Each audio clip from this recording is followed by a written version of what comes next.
तेजस्वी प्रसाद यादव को फिर से मिल गया पावर, जाएंगे कोर्ट, छोड़ेंगे नहीं रिश्वत वाली सरकार को। दोस्तों नमस्कार, मैं हूं आपका दोस्त इसके चौधरी। आखिर तेजस्वी प्रसाद यादव, जिनके नाम के पीछे कुछ दिनों के लिए नेता प्रतिपक्ष शब्द हट गया था, एक बार फिर से आज उनके नाम के पहले आखिर मुख्यमंत्री तो नहीं लग सका, लेकिन नेता प्रतिपक्ष जरूर लग गया।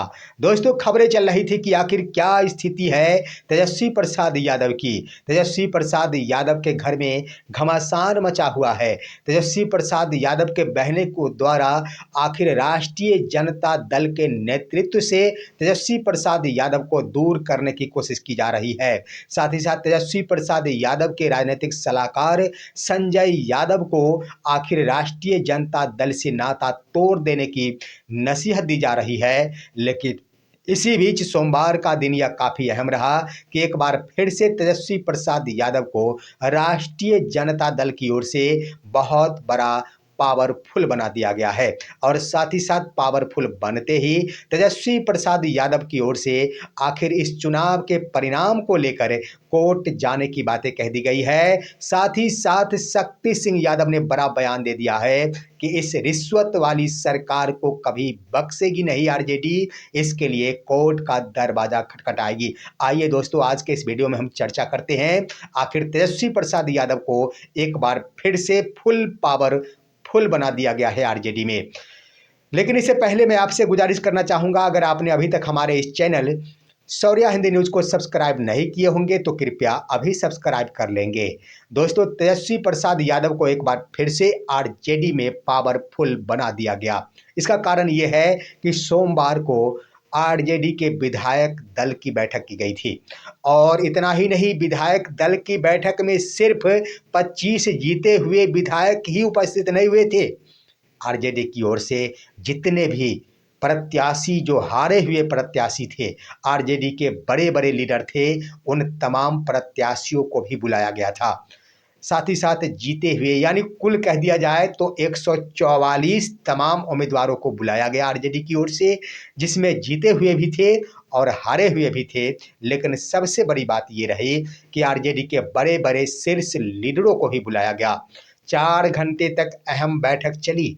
उस आरजेडी के बैठक में सबसे बड़ी बात ये रही कि आरजेडी के प्रदेश अध्यक्ष जो वर्तमान मंगनीलाल मंडल उपस्थित थे, पूर्व प्रदेश अध्यक्ष जगदानंद सिंह उपस्थित थे, लालू प्रसाद यादव उपस्थित थे, राबड़ी देवी उपस्थित थी, मीसा भारती उपस्थित थी, जिनके बारे में कहा जाता था, बीते कल खबरों में अगोदी मीडिया ने चलाया कि लालू की अब 3 बेटियां घर छोड़ दी।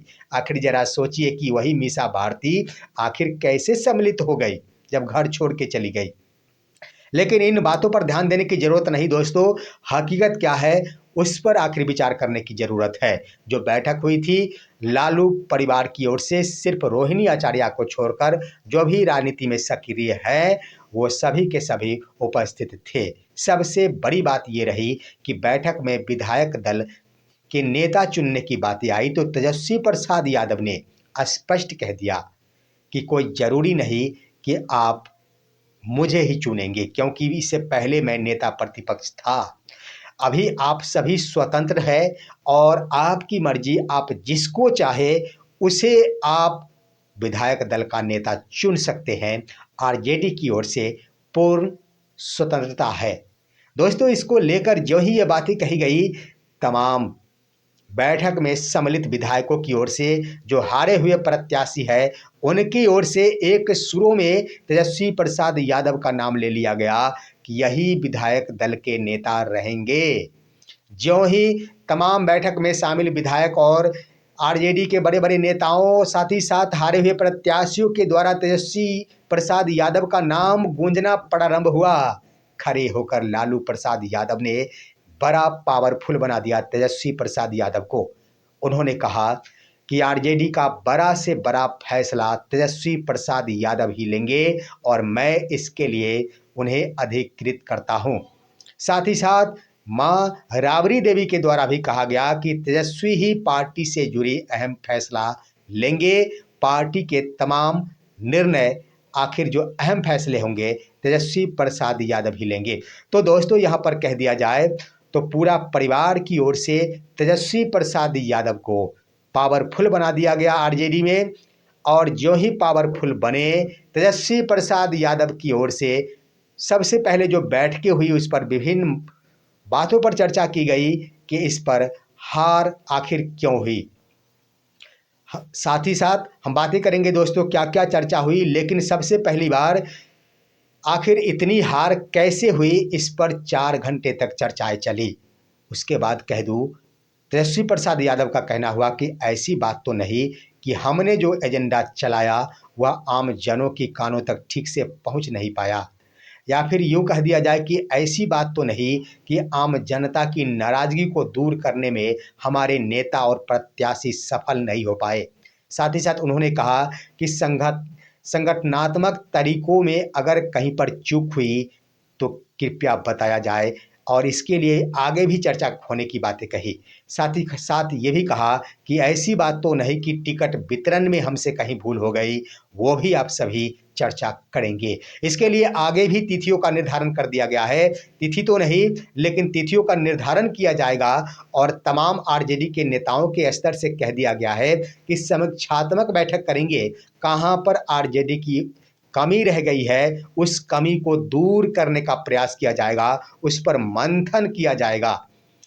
दोस्तों इसके क्रम में आखिर मंथन की बातें के लिए समय ज़्यादा लगते, इसलिए आगे के दिनों के लिए कह दिया गया। लेकिन सबसे बड़ी बात यह कि तेजस्वी प्रसाद यादव ने एक बात कह डाली।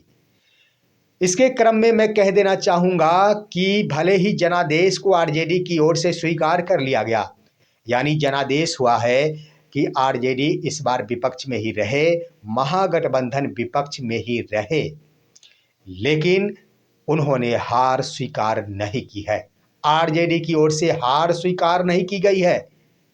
इसके लिए आरजेडी की ओर से कोर्ट का दरवाजा खटखटाने की बातें की गई है कि इस बार के चुनाव में घोर धांधली हुई है, और धांधली इस कदर हुई जिसके कारण रिश्वत के बल पर रिश्वत वाली सरकार बन गई है। इसको लेकर साथ ही साथ कई ऐसे मुद्दे हैं जो कि विवाद को गहरा रहा है। इस चुनावी रिजल्ट से आम जनता को संतुष्ट नहीं कर पा रहा है। इस चुनावी रिजल्ट आखिर संदेहास्पद बन गया है। इन तमाम मसलों को लेकर अब आरजेडी कोर्ट का दरवाजा खटखटाएगी। इसको लेकर आखिर तमाम विधायकों से समर्थन प्राप्त किया गया है। इसके लिए भी आगे एक तिथि निर्धारित की जा सकेगी। साथ ही साथ जो कुछ अन्य साक्ष्य है उसे जुटाया जा रहा है। तमाम बड़े बड़े आरजेडी के लीडरों से मंतव्य मांगा जा रहा है, और तमाम मंतव्यों साथ ही साथ समर्थन के उपरांत आरजेडी की ओर से सुप्रीम कोर्ट जाने की बातें की गई है कि आखिर बिहार में जो चुनाव हुए हैं वो संदेहास्पद है, और इस चुनावी नतीजे से आरजेडी संतुष्ट नहीं है। अब आइए दोस्तों, कई ऐसे मौके हैं, ये तो बिल्कुल सत्य है कि जिस वक्त चुनावी माहौल थे, बीच आचार संहिता के प्रक्रिया के दरमियान ही महिलाओं के खाते में 10-10 हज़ार रुपए भेजे गए थे। यह तो स्पष्ट ही सरासरी चुनाव आयोग के आखिर जो यहाँ पर सहयोग प्रदान किया जा रहा है, चुनाव आयोग के द्वारा एनडीए को जो मदद पहुंचाया गया उसका खुलेआम कर रहा है। इस तरह के कई ऐसे मुद्दे हैं, कई ऐसे साक्ष्य है जो कि तमाम आम जनता की नज़रों में संदेहास्पद बन गया है। यूँ कह दिया जाए कि एक और सवाल गहरा गया कि जब अमित शाह खुद कहा करते थे कि 160 सीटें जीतेंगे तो 202 सीटें आखिर कैसे प्राप्त हो गई। साथ ही साथ सवाल इस बात की भी उठ रही है कि जब पैसे ही बांटे गए, यहाँ पर आचार संहिता यानी अपने पावर का धज्जियां उड़ाते हुए पैसा नीतीश कुमार के द्वारा बांटा गया, तो सबसे बड़ी पार्टी बीजेपी कैसे हो गई, इस पर भी सवाल उठाया गया है। कुल मिलाकर कह दिया जाए तो इस रिजल्ट से आरजेडी संतुष्ट नहीं है, और आरजेडी के द्वारा कोर्ट जाने की बातें की गई है। देखना है कि आखिर आने वाले दिनों में 1 से 2 दिनों में यह स्पष्ट हो जा सकेगा कि कोर्ट जाने के बाद क्या कुछ होगा, किस मुद्दे को लेकर आखिर आरजेडी के द्वारा कोर्ट का दरवाजा खटखटाया जा रहा है। फिलहाल आज की खबर यहीं तक। आप सभी हमारे इस वीडियो को लाइक कीजिए, अन्य दोस्तों के पास शेयर कीजिए और अब दीजिए अपने दोस्त को इजाजत। हम फिर मिलेंगे आपसे अगले वीडियो में, तब तक के लिए नमस्कार।